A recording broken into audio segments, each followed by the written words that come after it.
Mike, are we back live? Okay. Paul is here. Kate's here. We are all in our places.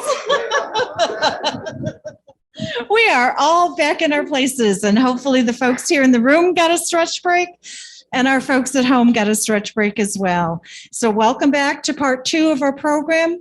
Just a quick reminder, we are recording today's program, and a link to that recording will be in a follow-up email. So let's go to part 2. On our panel today, which is going to be led by Paul Greenwood. Even though I'm a human resource professional, as a prosecutor, you are a much better interviewer.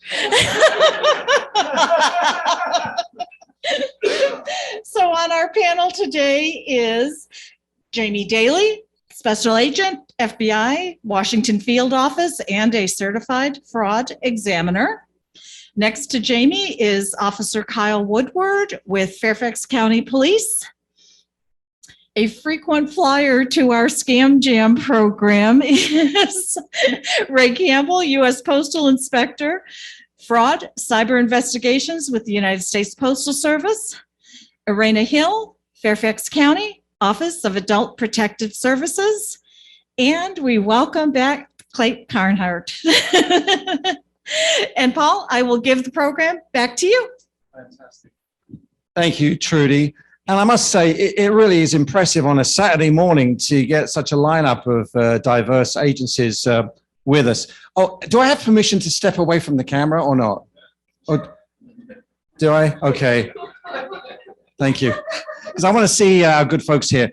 But what I've asked them to do, first of all, is give you a snapshot into their lives of being professionals. What do they do?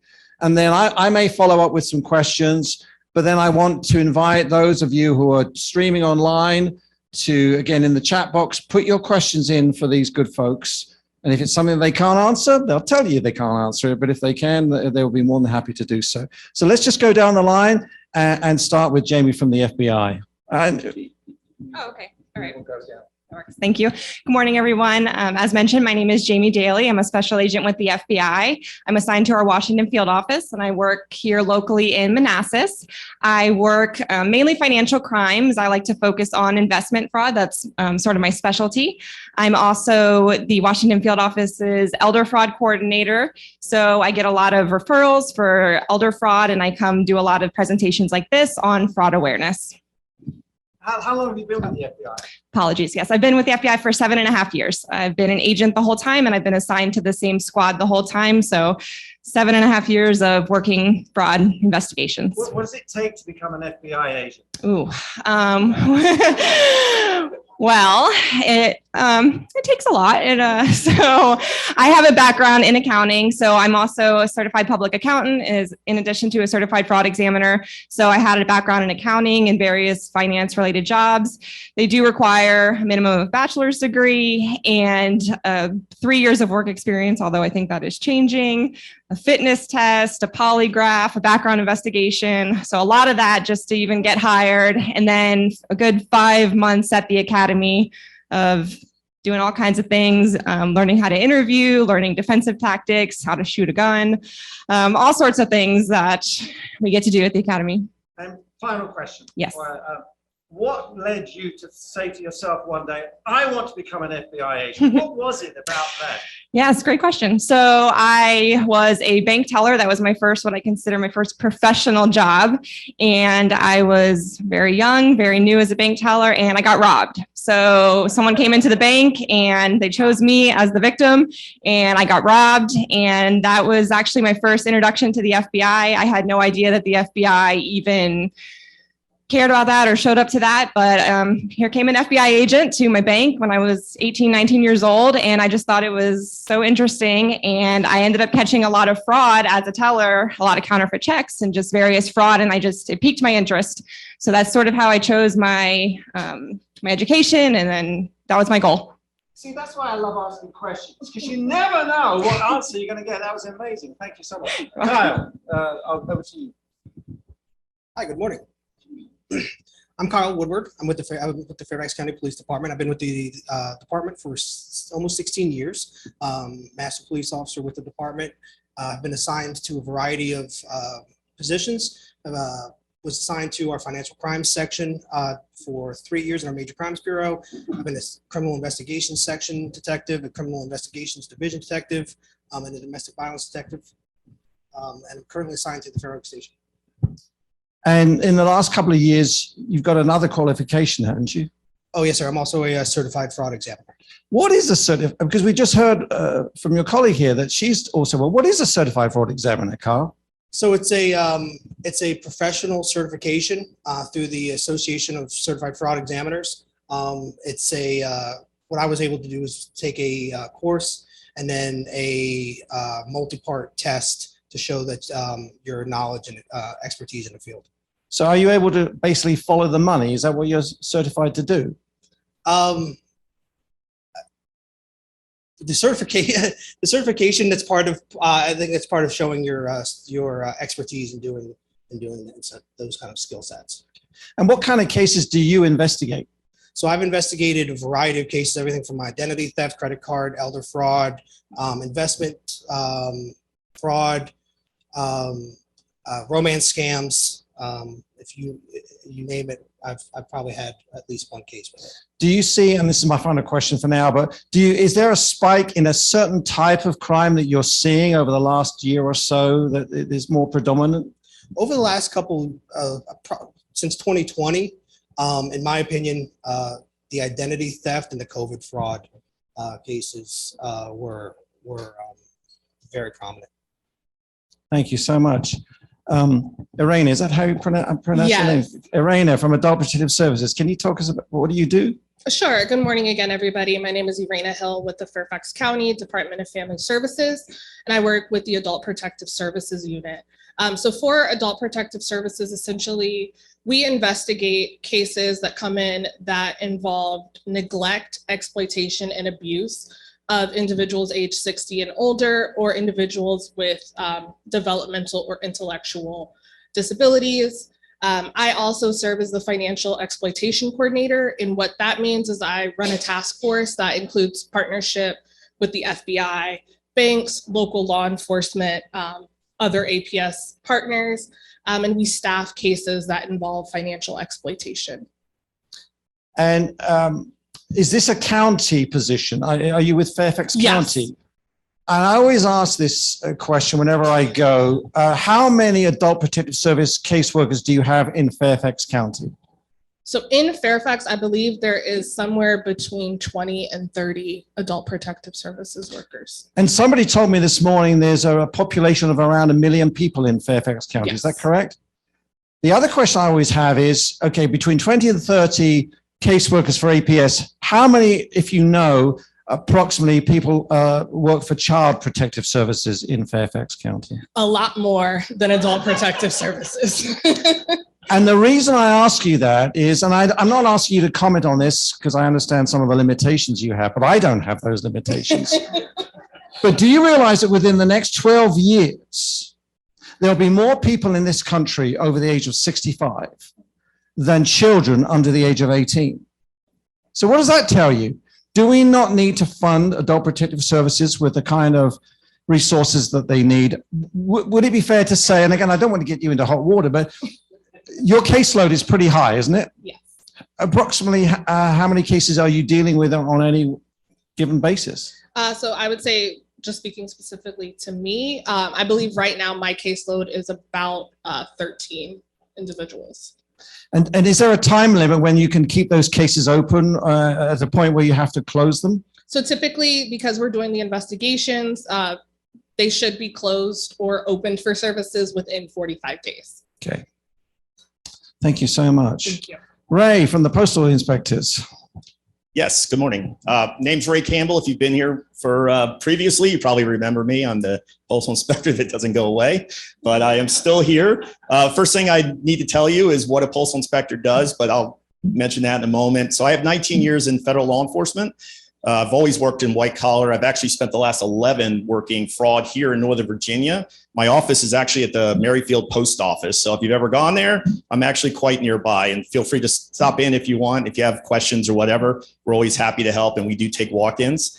But I wanted to tell you what a postal inspector was particularly. You might have asked that question, but our job is we're just a law enforcement arm of the U.S. Postal Service. So we are employees of the U.S. Postal Service. So we investigate all fraud.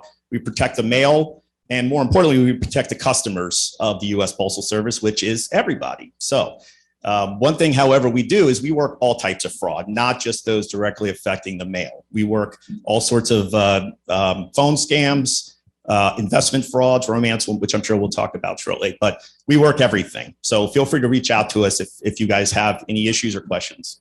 And isn't it true, Ray, that you actually have colleagues in the postal inspectors who are actually based in other jurisdictions overseas?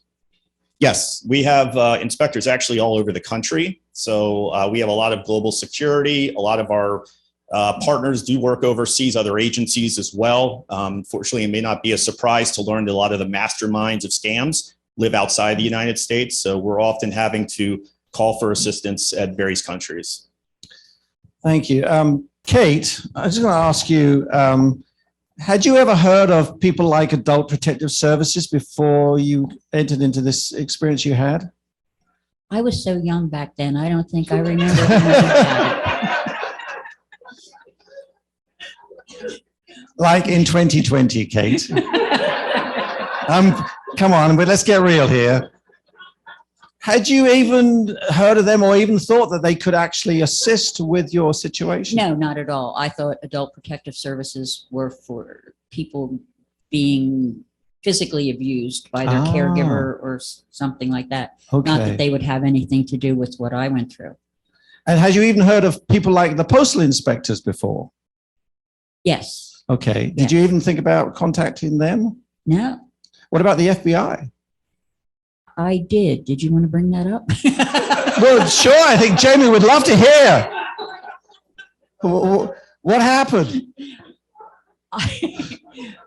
Well, let me first say that my full name is Kathleen Mary Riley Kleinert. So I have had the luck of the Irish all my life.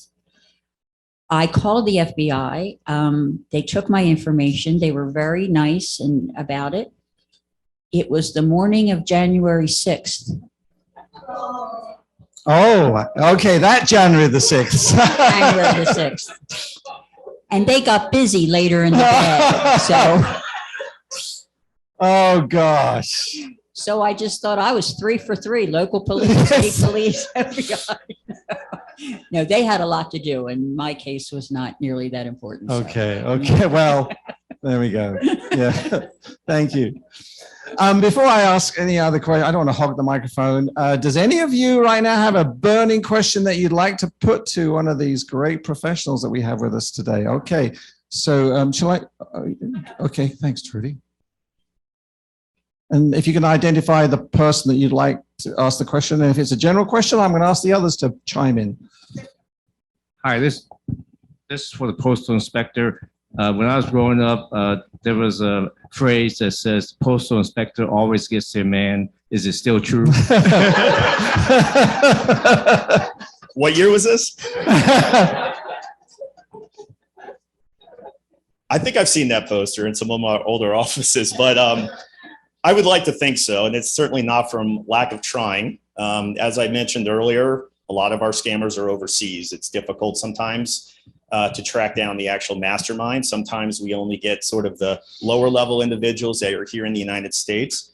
We do our best we can. A lot of fugitives cases that we have, we work with other countries, other jurisdictions. We work towards extradition along with the FBI, Department of Justice. I have 3 outstanding extradition requests to 3 different countries right now for fraud scams that are perpetrated here at Novo. So we'll keep trying, but we're doing the best we can.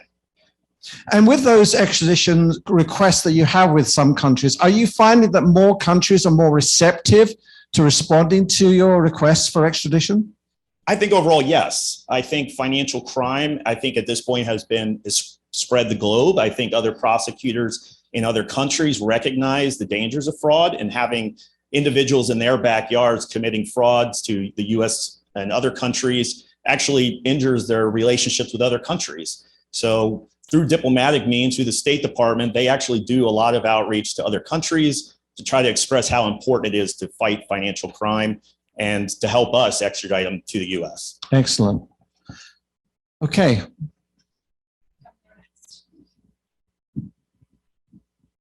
Okay, sometimes over the computer, somebody tries to get in your computer when you try to install some kind of software and everything, and they freeze the screen. And then they start to make you think, well, you know, it's the end of the world. And if you don't do something, then you'll lose your computer and all the whole thing. Okay, what happens? Because they say, well, you know, you're really endangered and everything like that. Yeah, I could die tomorrow too. I hang up and everything. What I did to get my computer going again, I removed the battery and I put it back in there, and then it went back to normal. But what would happen if I didn't remove the battery and continue to use my computer? Okay, well, why don't we start? I'm sure each of you got something to add. Jamie, would you want to start? And then we'll go down the line to see. Yeah. So, I mean, from our perspective, what would happen? I think that's a very technical question that I don't have the answer to. I don't know if one of you does, but that's something that probably our cyber folks would be more equipped to answer. I'm not a cyber expert. I'm a financial expert. But that's something that, you know, I would, if it's like a technical related question, you would probably want to go to a store. Well, yes. So yeah, as far as sending money, absolutely not. That's the Indian accent. Yes. So we do have a big case right now that's an Indian call center. So as far as cooperation, India actually has been fairly cooperative with us, and we are sending a lot of, even if we cannot charge those individuals here in the United States, we've actually established a good relationship with India right now where we're referring a lot of information to them, and the Indian officials over there are actually arresting people over in India and charging them over there. I know that's not your question, but yeah, as far as technical stuff goes, definitely just, you know, I think what you did is great. Yes, yeah. Then as to what Ray said, a lot of these individuals who are perpetrating these crimes, they are overseas. So that is a red flag that you picked up on, of course, is the accent. So that is a lot of the crime is starting overseas. Yes. Thanks. Carl, did you want to add anything before I go to Ray? Okay, Ray. Okay. Actually, I work cybercrime as well. All right. He is your expert. I don't want to hog the mic. I mean, come on now. Yeah, that's a tech support scam. It's very common. It's been going on for quite some time. My grandparents have had it. I know plenty of other people have had it. How you get it, there's a million different ways that things get installed on your computer, and it tells you to call this 1-800 number or whatever it is, a Microsoft representative or whatever it might be. I've gotten them to. I understand what that is. It is possible that if they've managed to install something so malicious that you cannot access your computer again, the only thing I can recommend is to unplug it, as you said you did, which is good. Maybe pulling the plug is probably the safest bet, at least to preserve whatever information might be on it. If they have gone that far and they have installed something, they now have access to everything, potentially have access to everything on your computer. So the only way to stop that would be to pull the power, not just from the internet, because you don't necessarily know if you're still connected. So my recommendation would be to pull the power. Now, in terms of fixing that, there's lots of legitimate tech support places. Best Buy, I can think of them. Micro Center, which is here in Fairfax, they're good. I usually refer people to those. They can get your computer back up and running. It will probably cost maybe $100 or so, but unfortunately, it's the only real resolution that I could offer. But obviously, when that happens to you and you get a pop-up like that, I mean, I can sit here and tell you it's always a scam, because it is. It's up to you, and I hope you tell others and pass the message along that this is a very common scam. And as mentioned, tech support, unfortunately, has occurred primarily from India. And so we have been working with the Indian law enforcement along with the FBI. The reason being is a lot of American legitimate call centers are also in India. So a lot of the same people, they have learned how to speak to Americans, and they understand and sometimes can speak enough that you will believe that you may be even talking to someone in the country, whatever it may be. I would go as far as say don't talk to anyone with an accent, but I can tell you. Oh, good. I'm not saying that. Just be skeptical. Obviously, never, if you get a pop-up, never ever call that number. It is not Microsoft. I promise you that. If you really feel you need to call Microsoft, go on your phone, search for Microsoft headquarters, find a legitimate number, their 800 number, and go that route. But never ever trust anything that pops up on your screen. Okay, Paul, if you'd let me get 2 questions. I've got one real and one virtual. Okay. This is for the postal inspector.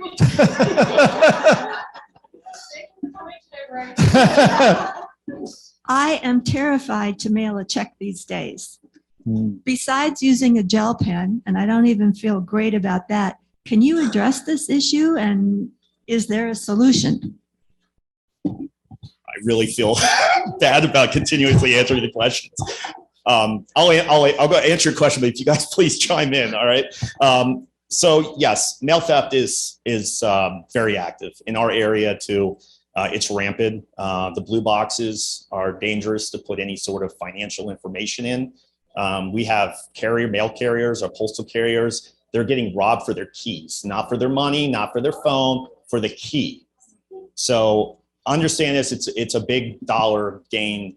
And unfortunately, there are keys floating around. We work with the county to identify what our keys look like. But the bottom line is, even if somebody wants to get into a mailbox, they will get into the mailbox, even if it requires physical force. So while we want you to use the US mail, the safest recommendation I could have is if you are mailing a check or you're providing some sort of personal information, you take it to the post office and drop it inside the post office. I'm not actually even saying the outside box, because we have criminals that break in after hours, 9, 10, after midnight, roaming blue boxes and trying to break into them. Or they have fishing hooks. They have everything you could imagine to pull mail out. However, they cannot get inside the post office. So that would be my recommendation. It's unfortunate that you have to do that. I mean, we would like it to be safe for you to put it in your mailbox and put the little flag up, but unfortunately, it's no longer safe. And Ray, you mentioned about postal carriers actually being robbed for the key that they contain. This is happening in broad daylight while they're on duty? All of them happen during broad daylight. All of them are on duty. So the post office collects these keys at the end of every shift. They have to be accounted for. That's how valuable they are. So they have no choice. The bad guys have no choice but to rob them while they're on their routes. And it's unfortunate, but it happens very frequently. Our teams stay very busy, including right here in Northern Virginia. We probably have at least maybe one a month. And that would affect an entire zip code potentially. So those keys open up not just one box, but a lot of boxes. And I'm assuming that's a federal crime then, because if it's attacking a postal employee, that makes it a federal? Absolutely. So one of the things, I only mentioned fraud, but we protect our postal employees too. Any violent crime against a postal employee is a federal offense. We would take lead in that investigation. We have a specific team. I'm not part of it. I don't work violent crimes. We have violent crime experts who work those cases. Wow. We actually even have a homicide investigation here in the DC metro area from a mail carrier that was murdered maybe 6-7 years ago that is still active today. Wow, amazing. Okay, remotely. Well, hi, this is for any of you. Please discuss grooming by predators, and please address check washing. Okay, grooming by a predator. Who would like to take a stab at that? Okay, sure, I can Eraina. speak about grooming. So for those of you all who listened to Kate's story earlier, that is a prime example of how she was essentially groomed. It also kind of depends on what the method of the scam is that somebody may groom you. So again, like a romance scam, it's looking at that social media on occasion to see, oh, they're widowed, they have children, this is what they like to do, this is where they travel. And making those observations and gaining an interest or having the interest gained in that person to then be able to obtain what it is that they're looking to receive out of that relationship. Somebody want to talk about anyone else? Or add to that? Jamie? I'm just going to add to something you said, because something that we're seeing a lot of lately are impersonation, like TV impersonations or celebrity impersonations. So the the bad guys are going on your social media and seeing who you like, who you follow, that sort of thing. They're creating these profiles that appear to be those people. So, whoever it is, let's say you follow some celebrity. Well, they're creating a profile as that celebrity, reaching out to you, pretending to be that celebrity with some sort of investment opportunity or something. And it sounds crazy, but this is happening. And people are believing that the celebrity is really contacting them. And it even gets more sophisticated in that somebody that has a program, like we've seen some news anchors have investment programs that they do on the side. Well, you might already be invested in that program with that person legitimately. And then we're seeing these impersonation accounts reach out to you, pretending to be that person saying, hey, I know you're in my program. I have this other opportunity that I'm reaching out to people for. Here's how you invest in it. And we're seeing people get scammed that way. So that's kind of I guess a variation of grooming. Amazing. Okay, check washing. Kyle, do you know about check washing, certified fraud examiner? Good. So check washing, if you're not familiar with it, obviously is so check is usually stolen somewhere from either the mailbox outside of your home, or as he said, from the blue box, using a variety of available chemicals. You can wipe off the ink, and then proceed to change the name, the amounts, anything you want on the check. One thing I have heard in a conference last summer was that gel pens are more effective than the traditional ink pen in combating that. So they will wipe off the payee. They will change it to themselves or to somebody else, and then they can also change the amount and then essentially just negotiate it at the bank as their own. And that's one of the reasons why I suggested in one of my tips, when you order your next box of checks, only put your first initial and your last name, so they are guessing as to how you sign your name on the check. Ray, do you want to, before we take another question or comment, Ray, can you follow up on anything? Sure. Yes. Check washing, a lot of it is stolen from the mail. A lot of times they are check boxes that may be going to a resident. Actually, the majority are people mailing checks that are getting intercepted either in the blue box, in the neighborhoods. That's usually where they're located, where they originate from. So there's all sorts of different methods. There's no perfect way to protect your account numbers. We can do everything and be as safe as we want, but our information could always get out there. So the best thing I could tell you, one is always go into the post office to mail a check. That would be my first recommendation. Next, I would try to prevent as much ordering of checks, trying to be careful. If you can do electronic check, and I'm probably gonna get fired from Postal Service for even recommending you do electronic checks. But can you explain to some of us, what is an electronic check? Well, you go onto your bank account online and you can submit a check. It basically works very similar to a wire. We all have probably seen free bill pay type activity. Your banks offer that. That obviously would avoid the mail completely. But again, even if you didn't use the mail at all, your information could still be put on a check. Checks can be counterfeited fairly easily. Honestly, yes, check washing is common, but it's not the only way. Certainly business accounts, but also personal accounts. The biggest thing you all have is that your bank will be responsible. You need to check your monthly statements. You need to pay attention to that statement that comes in every month, and make sure you know what you sent out that month and what you didn't send out. And if you find something on there that you don't recognize, call the bank. The bank will be responsible if fraud was committed in your name. So that's the first thing I would recommend you doing immediately, because you don't know necessarily even how the fraud occurred when you first find out somebody has used your name. My mother fell victim just a month ago. She had a $600 charge. Somebody had bought something in Walmart in her name. And of course she called me first, which makes sense. But I said, you need to call the bank. Actually, they're the ones that get your money back. So make sure you're reporting it and you're paying attention. If you pay attention, you'll most likely be able to fix the problem.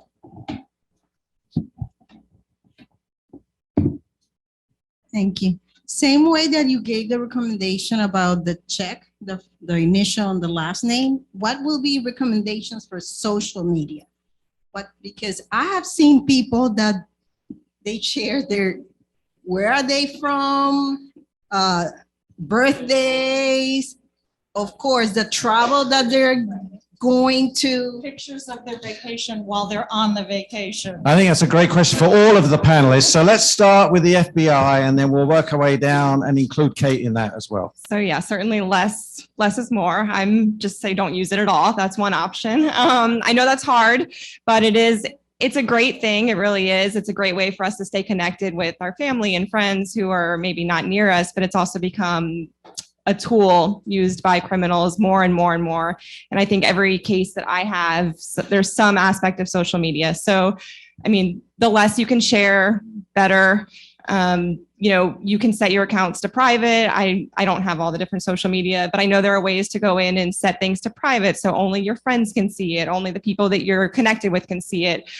So, I mean, I'll pass it on, but really just try to put the least amount as possible on there. Thank you, Carl. Certainly, I like the idea, the less is more. Social media does have a strong tie to many of these cases. As you said, you share where you're on vacation, your home's susceptible to burglary.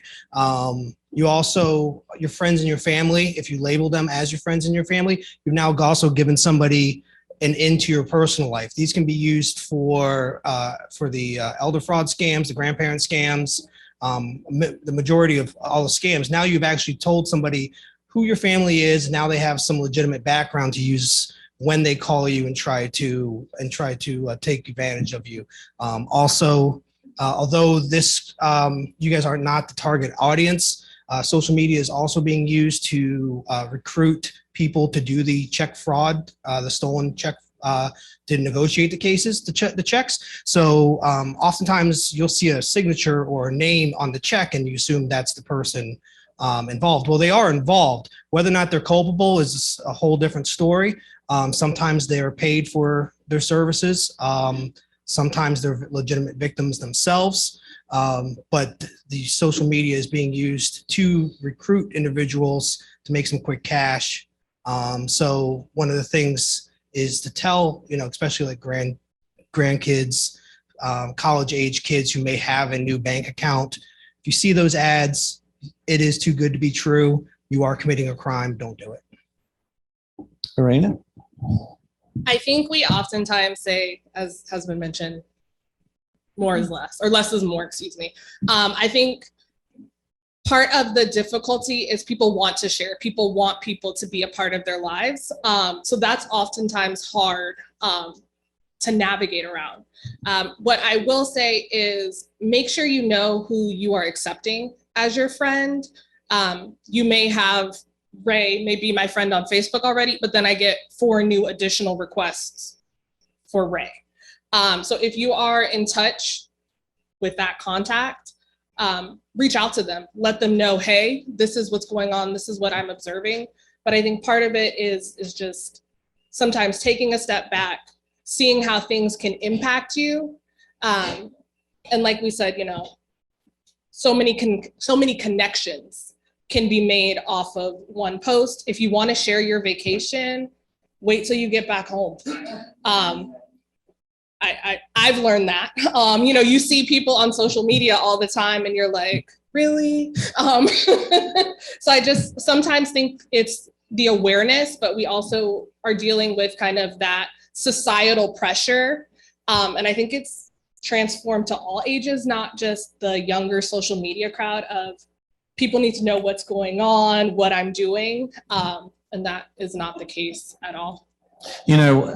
Just before Ray says, I used to love using the Facebook photos of my defendants that I was prosecuting, particularly the caregivers who had ripped off their client with thousands of dollars. Oh, here she is now in Portugal or Jamaica on a beach holiday in a 5-star resort. And I would love to put that up in front of the jury this is what she was doing with this lady's money. It's so even defendants can really go out of their way to help us with social media.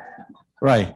Yeah, that's funny. I actually had several trials, and thankfully they had pictures. I will Yep. tell you this, anything you post online can be used against you. Yep. And it will be used against you. And I have had at least 2 trials where we've gotten pictures, and one time the judge said it was too inflammatory for us to do it. It's literally a guy just holding, all this cash and pictures like that, or vacation sitting next to a Lamborghini or whatever it might be. While we love that as investigators, it's dangerous to put your information out there. There is always going to be a risk. The younger crowd, especially, like, they care about their follower counts. But the bottom line is, unless you're trying to be a YouTube star or whatever, TikTok star, you should be putting things as private. You should keep it close in with people you know. The information that goes out there, you got to trust people with that information, because it can be used against you, and it will be eventually used against you. You going on vacation? Absolutely. People are scrolling the internet right now looking for information. That's why federal employees shouldn't hide themselves and interviewing job.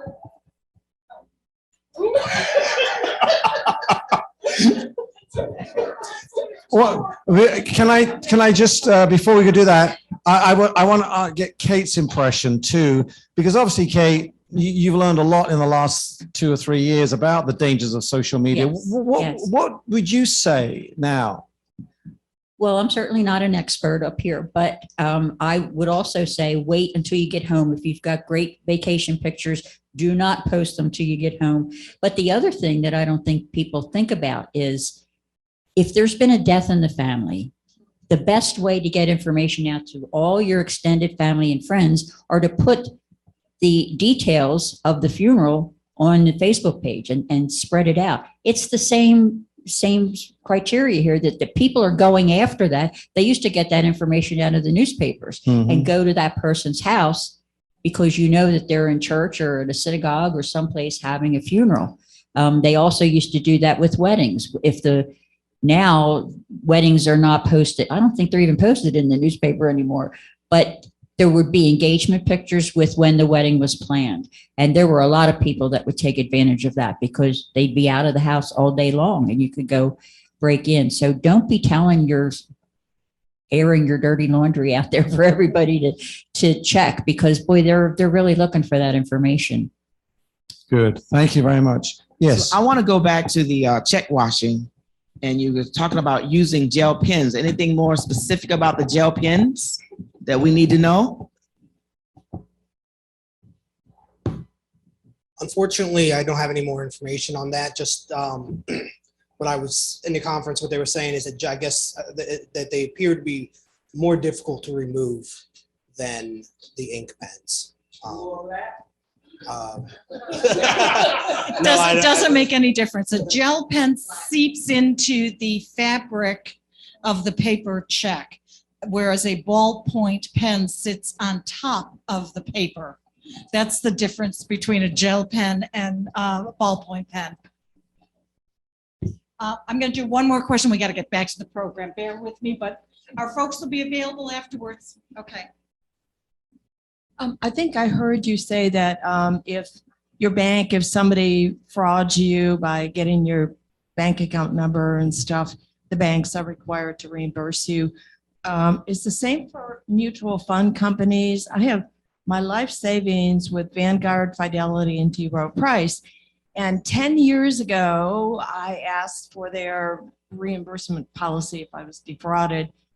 And they sent me a 20-page fine print document. I had to have this software updated within 5 days, and this malware protect, yada yada, 20 pages worth. And if I was not current with those 20 pages, I was out, whatever. What are the laws today to protect people invested in mutual fund companies? Wow. I'll say you can go. I mean, I think it would depend on if they're FDIC insured. Of course, there's that. But then I think it's just going to depend on the company too, because if it depends on what's the situation, right? So how were you defrauded? If it was a situation where you voluntarily, maybe you didn't realize it was a fraud at the time, but sent your money somewhere, well, then I don't think the company is going to be liable for reimbursing you. It would depend. Yeah. So if it was a hack, if they got hacked, then I would think that they would be responsible for that. But I think it would matter about FDIC insured or not, because not everybody is. So if you have anything else to add to that, Ray? I think it's a gray area. And that unfortunately is the truth. But generally speaking, even if you were hacked, maybe it depends a little bit on the circumstances. A lot of banks have, additional terms of service and conditions. But the Federal Trade Commission, the FDIC, you do have protections. I think it would fall on the bank to have to prove that somehow you were negligent, maybe in not maybe if your password was 1234, I don't necessarily know. I think the vast majority of victims that have fallen for or not fallen for, but been involved in a hack or something that they had no involvement in or weren't responsible for have gotten their money back. Now, just as stated, totally different. If you give your information to someone, that is a different story. Also, some business accounts have additional requirements. The businesses could be held liable, but a personal account is usually pretty heavily protected. And I think it would ultimately fall on them to prove that somehow you were not on top of, your security, or you did something outside their terms of service. Okay, thank you. I want to broaden the discussion a little bit. I'm going to start with Eraina. You probably heard me say during my slide presentation, one of the biggest barriers that I came across was silence. And there's a reluctance by victims of fraud to speak out and tell professionals, because in my experience, they are afraid of what an adult child might do with them, or some other government agency might do with them, like put them into a protected environment like a nursing home. How do you approach the kind of client who is very reluctant to tell you? You've had a report come in from a neighbor, and how do you deal with that and get through that barrier of silence and embarrassment? Sure. So the first thing I will say is, as Adult Protective Services, we typically come to your home for that initial visit unannounced. So it's an extra layer of, I'm coming to your home, knocking on your door, introducing myself, and trying to get to know you. But also at the same time, I'm trying to figure out and validate or figure out information based around this report that has said all of this information. So little me with my badge, is at your door. I think that part of it is rapport building. Yes, we have a time period to do the investigation, but I'm a stranger and I want to know all of your personal information, in particular, your banking information. Anybody can file a report against or make a report against anybody. So it could be a neighbor, it could be the bank, it could be a child, it could be, again, anyone. But it's that gaining trust and showing that you're an ally and you want to support them. And just to add briefly, you have some people who I've knocked on their door, introduced myself to them, and it was a waterfall. Everything that I didn't have to ask any questions because they were just so willing to share. But there's other people who they don't want to share. I think we talked about this earlier. They don't want to believe that they are a victim of a scam because of whatever reason. It could be some sort of cognitive barrier. It could be that they are so deeply involved in that scam that this is their actual reality. So it's not a one size fit all approach. You have to meet that individual where they're at. And some people I've had on my caseload will just never admit nothing is wrong, or they say it's something that they're approving of. Thank you. Carl, I want to ask you this, again, based upon the experiences I've had. If somebody was a victim of a fraud in Fairfax County and they called your police department and gave information that the suspect probably had an accent, is probably overseas, is your department trained to respond in a certain way to deal with that inquiry? Because some police departments, as you probably know, would turn around and say, well, there's nothing we can do. Overseas, goodbye. Is there anything in Fairfax County or police department that you're training your officers to take these reports more seriously? Well, they're definitely taken seriously. One of the things we do have as a local police department is a little bit more strict jurisdictional powers, police powers. So what we will do is, what we usually do is, what I would always do is I would work the investigation as far as I could, get as many leads as I possibly could. And if it leaves the United States and unfortunately there's the end of my authority, I would reach out to one of the federal law enforcement agencies, the FBI, Homeland Security, and see, because generally they do. They have a little bit. They have more reach internationally to maybe reach out and speak to an agent who's stationed there to go talk to somebody or follow up inside that country. Well, that's a good segue to Jamie. And again, I'm sorry to ask this question, but it's based upon my experience.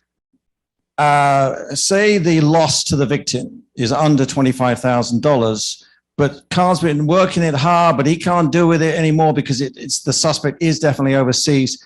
And it comes to your agency and somebody within the FBI says, 25 grand? That's not enough. How would you respond to that? Yes, so that happens a lot. And we were actually talking about this before this. So a few things to add here. So one thing we would do if that happened, we have a form for the public to complain online through ic3.gov. So there's a way for the public to submit complaints. So Can I stop you there just for a second? Yes. Because some people don't know what ic3.gov is. Can you explain what that stands for? Absolutely. So it stands for Internet Crime Complaint Center. So it's ic3.gov, and it's a website for the public to use to report really any type of crime. And it's run by the FBI, but it's available to really any law enforcement. So anybody sitting up here, they can get access to it to be able to query the database. So what I would do if Kyle came to me and said, I have this victim I've been working with, here's the situation, I would take all the information from him and I would do a lot of things. But one thing I would do is go into IC3 and I would see if there have been any other complaints by any other victims referencing the same subject, maybe the same phone number, same email address, same company, anything like that, just to see if I can really beef it up and look for any additional victims. I would also look internally. Of course, we have a system for our case management system. I would look there. So I would do a bunch of different database checks to see if this is a bigger issue. If it's not, that doesn't mean that's the end. But our struggle too, as the FBI, is we have to now convince the U.S. Attorney's Office, which you can relate to, we have to convince a prosecutor to take on this case with us and be willing to prosecute, which is sometimes our challenge. But we do have a higher threshold that we're looking for. I wrote it down, we get a lot of complaints. So just last year, we had over 500,000 complaints that came into IC3.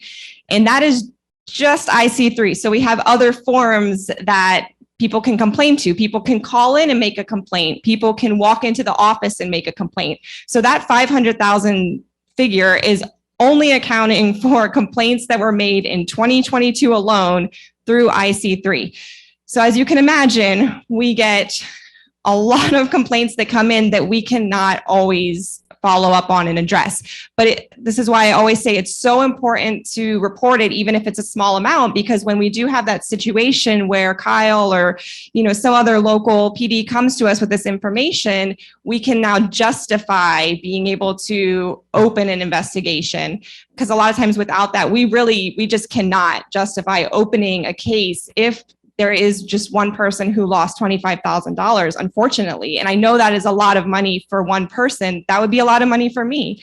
But as a federal organization, we have to unfortunately, go after the larger targets. And I'll touch on the international thing as well, if you would like. So we do have legal attaché offices throughout many different countries, and we do work with them. So a lot of times when these cases do reach overseas, we can work with our partners overseas who are there locally in the countries developing relationships with their law enforcement. So sometimes it does depend. We have better relationships with some countries than others, as you can imagine. There are some countries where if you sent your money there, the likelihood of us being able to do anything is very low. And that's just because of relationships, that the US has or does not have with that country. And unfortunately, that falls out of our hands. But we have established some good relationships with different countries. Some countries in Africa, I mentioned India earlier, that we have established some relationships with, where even if we are not able to prosecute them here in the US, we can at least pass that information over to the local authorities there, and they will actually do something about it sometimes. Great. Thank you. Ray, is there an...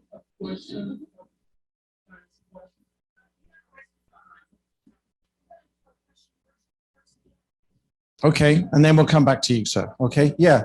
Can you, any of you address the various publisher clearinghouse scams? You've had experience of that? No one's going to take that one. I know that. So I guess I'll take it. Yeah. So sweepstakes scams, I mean, that's been going on since I became a postal inspector. They use a lot of different names, but they generally all look like they're from the Publishers Clearinghouse. Someone use the exact name. Some of them change their name. A lot of that does initiate through the mail. Information is bought and sold. Your personal address, your phone numbers, various information about you is out there. It's out there on me as well. They'll use those lists. They'll mail out different pieces of scam mail telling you that maybe you won $1 million or $2 million. If you actually respond to that mailing and you actually mail something to whatever the address is, your information will be sold again at a premium because they now think you believe that this is actually true. So when you respond to those letters, you've really put yourself now in jeopardy. You're most likely going to get a call because they're going to ask for your phone number, your address, all your information you're going to put online, and they're going to call you and tell you you won $1 million or you won $25 million. And they're going to make you believe it's true for a little while. They're going to get you on the hook, get you all excited, and then eventually something's going to happen, like you need to pay your taxes on it first. You need to pay an import, whatever it might be. You'll get, it'll start with taxes. They'll come up with new ones, and they'll just keep coming back with different advance payments until, essentially you either run out of money or you realize it's a scam. Unfortunately, a lot of our victims will run out of money before they realize they have been defrauded. It happens quite frequently. So one thing, obviously, everyone in this room, you guys are going to be the ones that go out and share the information and some of the stories and information we're providing you. There are certain things you can look for when you're speaking to your friends, your family, people that you may think could be susceptible to this. One thing that when I speak to family members, they usually tell me that, they seem more secretive or more private. They're receiving calls, but not really wanting to say who they spoke to on the phone. They seem to get a lot of junk mail. A lot of mail is piled up. A lot of it says sweepstakes on it. And we don't necessarily look at a piece of mail and say, well, that's definitely a scam. Unfortunately, what happens is it may not definitely be a scam, but the information is sold until it gets to a scammer. Every time you provide your information, it's sold. Marketing companies sell that information, and a lot of them don't care who they sell it to. And that's how your information gets out. So if you respond to a mailing like that, you're going to continue forever until you change your number, you change your address, you're going to continue to get a lot. So as an indicator, if you start seeing a lot of junk mail showing up at an address, that should be a red flag for you. So definitely keep your eyes open for that. And obviously, if you find out someone fell for one of these scams, definitely report it. As mentioned, it's sad that we can't take every single victim's case that comes in the door. What we will ask from you, though, is at the very least, file the report. IC3, there's also the Federal Trade Commission has one. Both I have access to both of them. Any fraud investigator can get access to both of them. I use IC3 plenty. And what that does is we get one complaint from a victim. I'm going to go look and see, has anyone else filed a complaint that I can match up? The same phone number was used, the same alias. The guy called himself Joe Blow.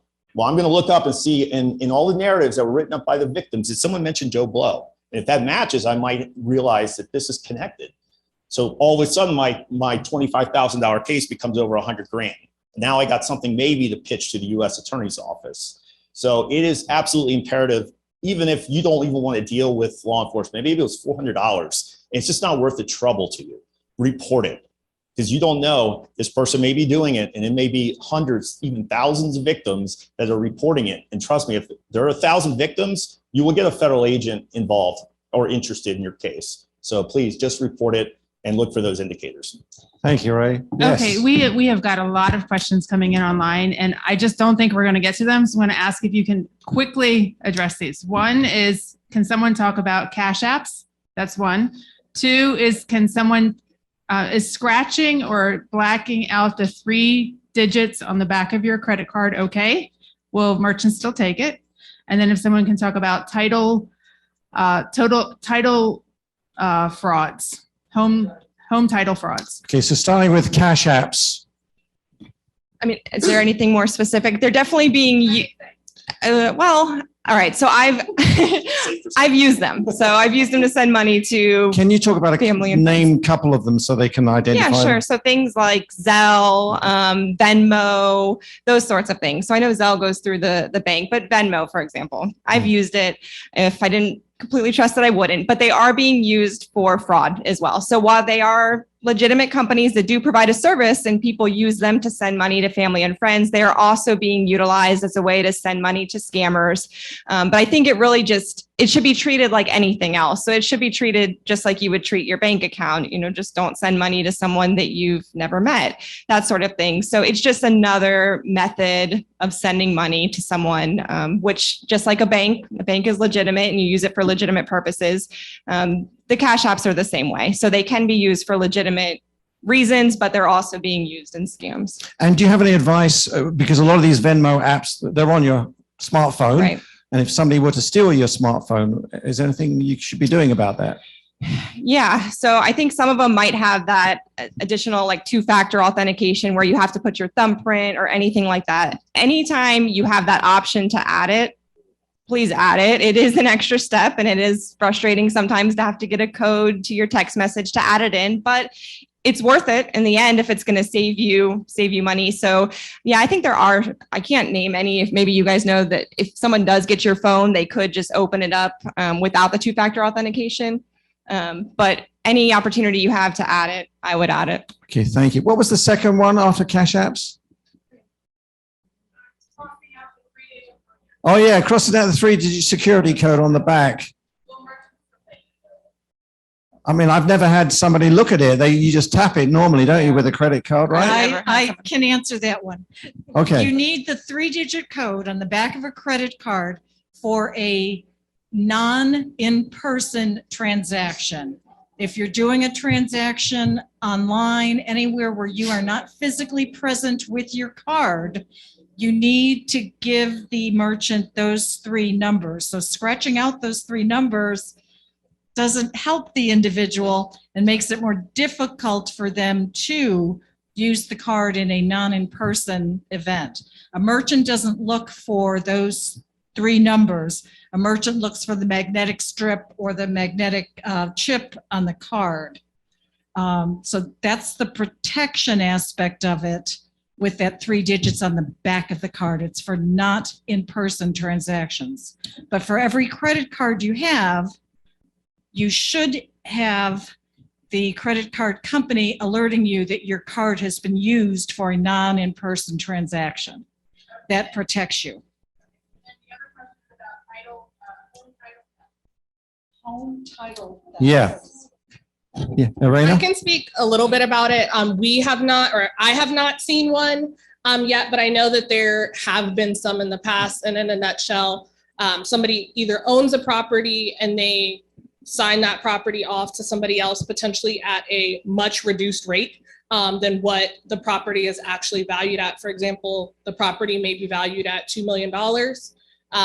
And the scam artist convince you to sell it to them for $500,000. In addition to that, there has been, and you guys can correct me if I'm wrong, but I believe there's also been an increase of vacant properties having a title created for a vacant property, which may be owned by somebody else, but they sell that property and now there are multiple owners, and it just can become a really nasty battle as far as who actually owns that said property. Thank you. Any other questions from online that you wanted to pose? anyone want to address the recent Facebook protections? The question is, are they any better? Facebook protections. Probably not. But I don't have anything else to add, but just any opportunity to make your account private, just do it. Right? Yeah, I can't speak. I'm not exactly sure what the new policies are at Facebook. I mean, nothing really changes from the investigator standpoint. Maybe it protects you to a certain extent, but if you put the information publicly out there, I mean, it's out there and it's going to be captured by somebody permanently and sold and transferred, and it's going to be used against you, just as I said. So regardless of whatever policy is in place, it doesn't change the fact that we need to be secure and pay attention to our social media accounts. Yeah, and I just want to add about social media too. A lot of times, even if you're not putting the information out there yourself, all these apps that we download, we're constantly giving permissions to the app, which is allowing them to have access to certain things on our phone. And we're giving all this information to Apple. And so that's one thing as well that just, we don't read, we just accept. I've done it too, but we are allowing all these companies that we download the apps for, we're allowing them access to our phones and our information. Thank you. All those free apps. Yes. That's where the money comes from. Exactly. Kate, something that came into my mind, which I didn't ask you before, when you were asked to buy all these gift cards, what was the biggest amount individually you were asked to purchase? And so did you go to your financial institution and withdraw your money every time when you needed cash? Or did you not have to go to the bank and withdraw?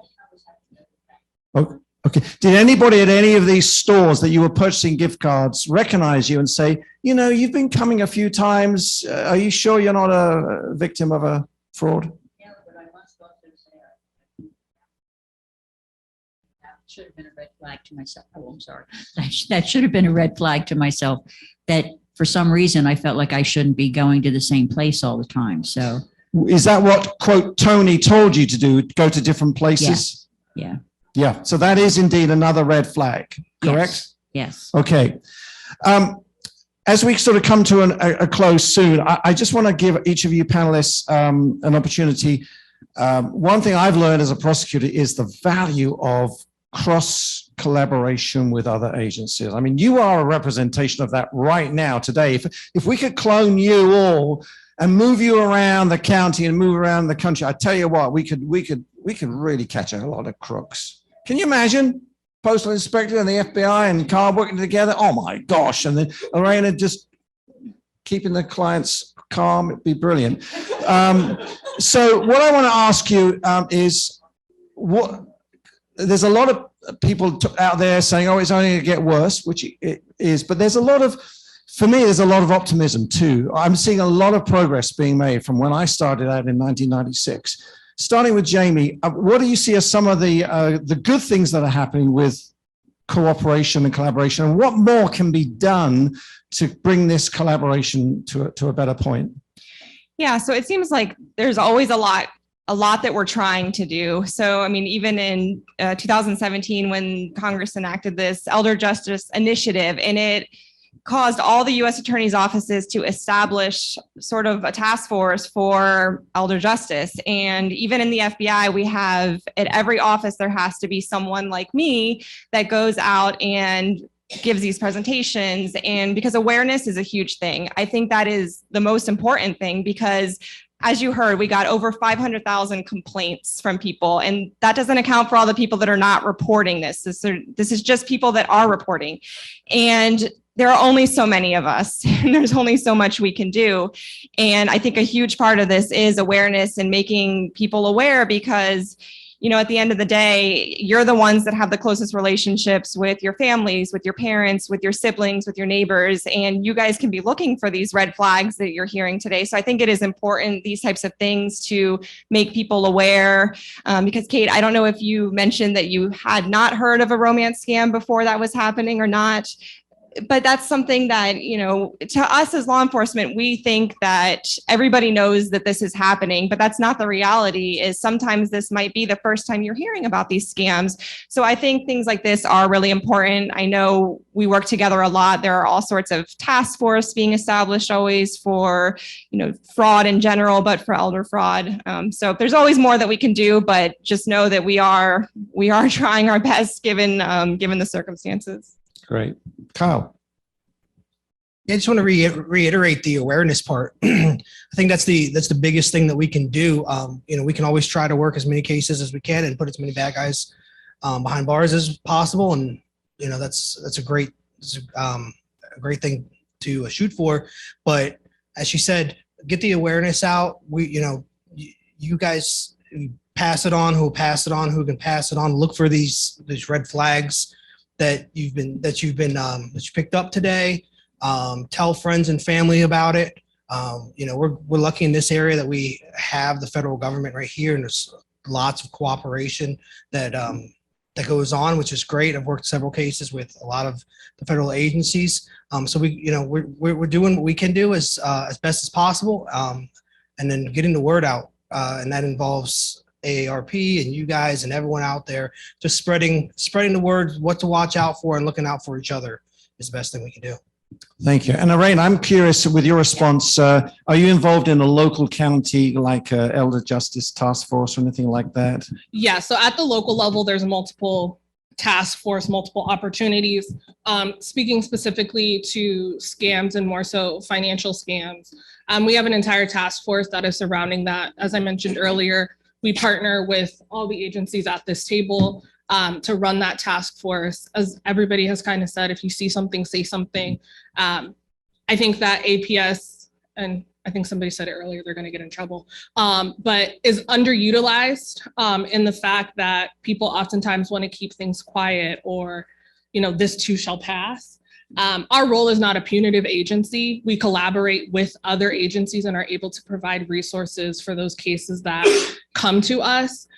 So again, if you see something, say something. You may not be able to reach your loved one or talk to your loved one because of that relationship you have, but sometimes, us who are unknown to that person may be able to build that relationship and make that difference. And they may be a little bit more accepting of the resources that we're able to provide them.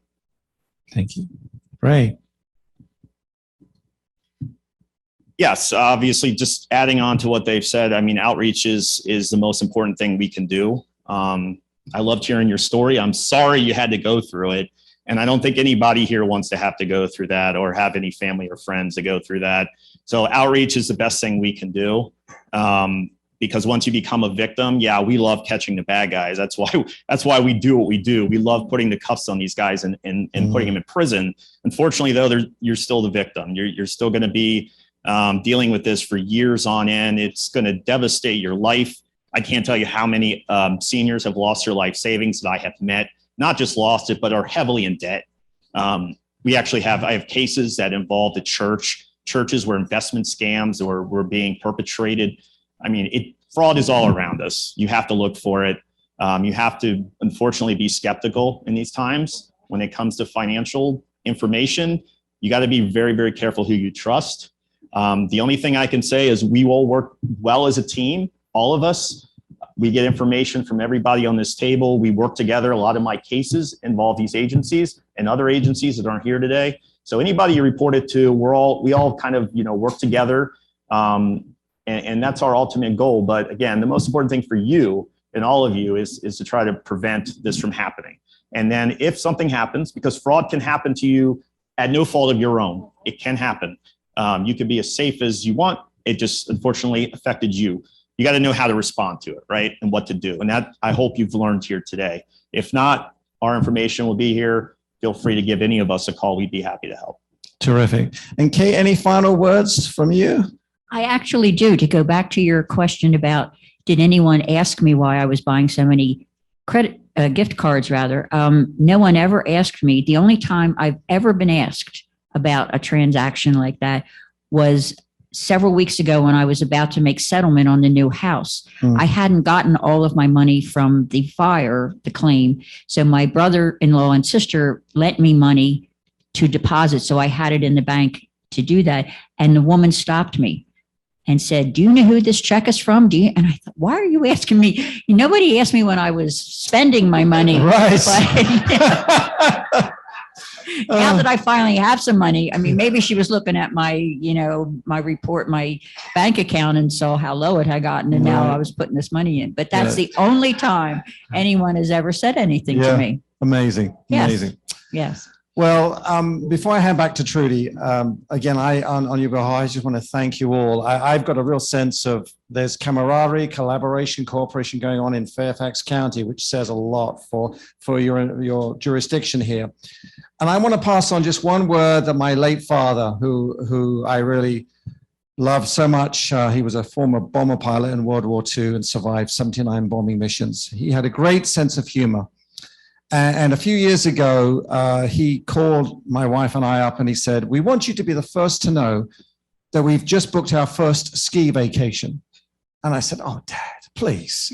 Mom doesn't need to go and learn to be ski at her age." He says, "You don't know what we mean by a ski vacation." He says, "The word ski, S-K-I, spend, kids, inheritance." And he wanted me to know that he and my mother just booked their 29th cruise, but this time it was on the concierge deck with a butler. And he says, "This is money you and your sister will never, ever see." And so I'm not suggesting you should be extravagant, but I am saying that you should never feel guilty about spending money on yourselves, okay? But when you do, and if you do have children, please do me a favor and tell them you are on a skiing vacation, okay? So that's good. So with that, again, thank you to our panelists. You've been fantastic. And I'm going to hand back over to Trudy. Thank you, Trudy.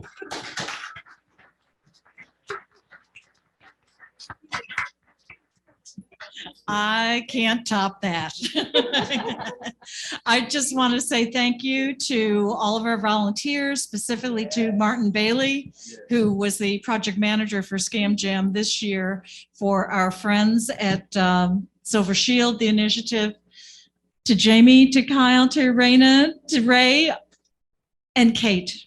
So nice to meet you and so delighted to have you here with us to share that information. And also a big thank you to the folks here at OLLI for the technical support and the use of their facility.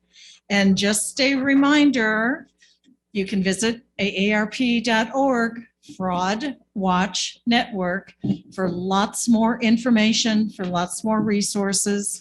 Program today has been recorded. You'll get a link to that recording and a follow-up email, and all of the resources that we talked about and contact information for all of these agencies will be located there as well. The tables are still set up for those of you who are in-house with more information to how to get in contact with some of our folks.